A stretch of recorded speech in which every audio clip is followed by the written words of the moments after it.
سکندر سے بات کرتے ہیں. ہیلو. ہاں جی جناب, کیسے ہیں آپ؟ جی غالب صاحب, بس ٹھیک ٹھاک. تو آج میں بات کروں گا کچھ مسلمانوں کی کلا بازیوں پہ. اچھا. تو کلا بازی ایک یہ ہے, جیسا کہ آپ کو پتہ ہی ہے کہ جو اوریجن کی یعنی ابتدائی انسانیت کی اسلامی کہانی ہے وہ موجودہ وقت میں بالکل میک سینس نہیں کرتی.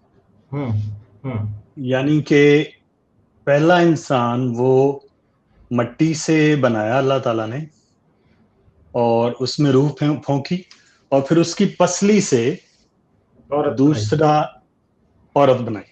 تو یہ کہانی ہمیں قرآن میں ملتی ہے, اور یہی ان کا نیریٹو تھا.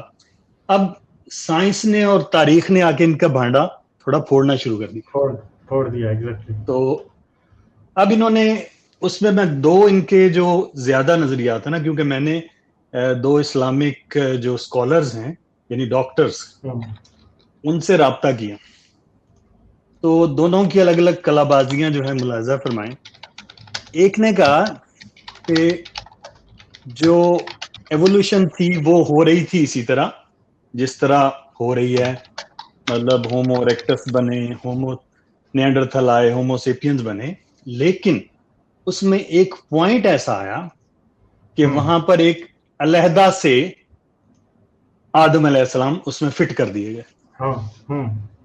تو اس سے یہ لڑی چل پڑی, اور وہاں سے آگے سارے انسان اور چل پڑے. یہ ہاں, یہ گاندھی صاحب ایسے دوسرے تیسرے یہ باتیں کرتے ہیں آج کل. جی یہ یاسر قاضی نے بھی یہی, اور یہ نئی کہانی ان ذہنوں کے لیے چلائی گئی ہے جو لوگ اب سائنس پڑھ رہے ہیں. تو ظاہری بات ہے ان کے ذہن میں یہ سوال آئیں گے جب وہ قرآن میں دیکھتے ہیں کہ پہلا انسان آدم تھا اور وہ مٹی سے بنا, اور یہ وہ. لیکن جب وہ سائنس اور تاریخ کو دیکھتے ہیں تو بالکل سامنے آپ کو نظر آ جاتا ہے کہ ہم کس طرح بنے ہیں. ایوولوشن کے ثبوت تو آپ کے بالکل ہر طرح سے نظر آ جاتا ہے. تو ایک کہانی انہوں نے یہ پیش کی. دوسری جو کہانی ہے نا وہ بڑی دلچسپ ہے. اس میں وہ کہتے ہیں کہ جو قرآن میں کہانی دی گئی ہے نا آدم اور حوا کی, یہ اصل میں صرف ایک اس وقت کے جو عربی بدو تھے ان کے ذہن کو سامنے رکھتے ہوئے ایک بس کہانی سنائی گئی ہے انہیں.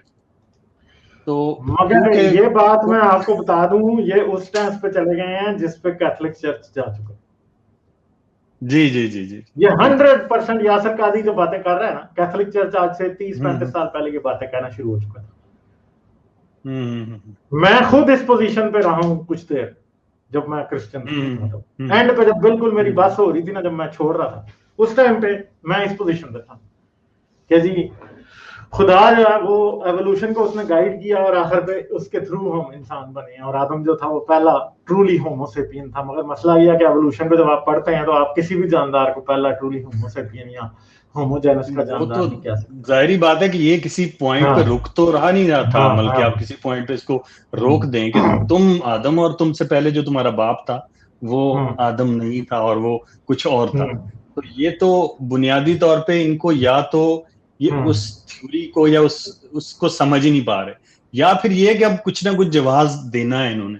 تو یہ اس طرح کے جواز لا رہے ہیں کہ یہ تھیوری کے یہ ایوولوشن ٹھیک ہے, سب کچھ اسی طرح چل رہا ہے, لیکن قرآن میں اس لیے نہیں بیان کیا کیونکہ اس وقت کے لوگوں کی سمجھ یہی تھی اور وہ سمجھ نہیں سکتے تھے. تو اس لیے قرآن نے ایک مثال انہیں دے کے ایک سادہ سی کہانی بیان کر دی, لیکن وہ کہانی سچ نہیں تھی. تو اب صورتحال یہ بنتی جا رہی ہے کہ ان کے پاس جواب ختم ہو رہے ہیں, اور جس طرح سائنس کی آگے بڑھ رہی ہیں چیزیں. آپ ایک بات کر رہے تھے اس دن انگلش چینل پر, میں سن رہا تھا, آپ نے کہا کہ سائنس کو مذہب کے پرسپیکٹو سے دیکھنے کی ضرورت ہے, کیونکہ اس وقت لوگ کیا کر رہے ہیں کہ یہ جو اب سائنس کچھ بھی کر لے, یہ کچھ نہ کچھ جواز دے کے اس کو مذہب میں فٹ کرنے کی کوشش کر رہے ہیں. اور سائنس ہی وہ ذریعہ ہے جس کے ذریعے ہم سب سے زیادہ لوگوں میں شعور لا سکتے ہیں, تبدیلی لا سکتے ہیں, اور اس ڈوگما کو اور اس چیز کو ختم کر سکتے ہیں جس میں ذہن ان کے ابھی بھی جکڑے ہوئے ہیں. اب وہ آپ کو پتہ ہی ہے, پاکستانی فیس بک پہ ایک گروپ ہے بہت بڑا جو کہ موسٹلی ایتھیسٹ چلاتے ہیں سائنس کے حوالے سے. جی ممبر ہوں میں اس کا. ہاں, انہوں نے بہت اچھا کام کیا ہے.